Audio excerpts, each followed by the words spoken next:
Let's talk about this quadruple unaliving coming out of Mobile, Alabama. A mother, her pregnant 17-year-old daughter, and 12-year-old son were found unalive with their hands tied with zip ties. Now, this is 46-year-old Lisa Fields, 17-year-old Keziah Lucker, who was pregnant, and 12-year-old Thomas Cordell. And they were all found unalive this past week in separate rooms with their hands tied with zip ties, and poor Thomas was nearly decapitated.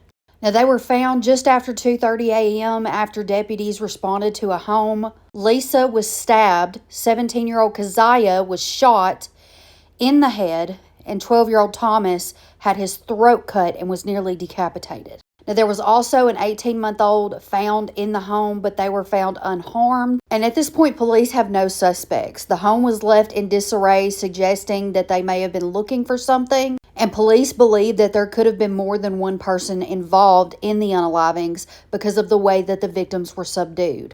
Like I said, they were all in separate rooms with their hands tied behind their backs with zip ties, also suggesting that whoever came brought the zip ties with them and was prepared. Also, I find it interesting the different manners of death, her being stabbed, her being shot, and him being, his throat being slashed. It's all very different manners of unaliving. To me, that suggests more than one person. Now, Keziah was 7 or 8 months pregnant at the time. That's why it's a quadruple unaliving. Now, the father of Keziah's soon-to-be baby works offshore, and he was the one that initially triggered them being discovered. He grew concerned when he could not reach Keziah after he saw her cell phone activated on Life 360. He called another family member who went to check on her and found all 3 victims in separate rooms with their hands bound behind their back. Now, I believe the 18-month-old was Keziah's daughter as well. And this is just an overall tragedy, and honestly, it's something straight out of Criminal Minds. This is absolutely horrifying.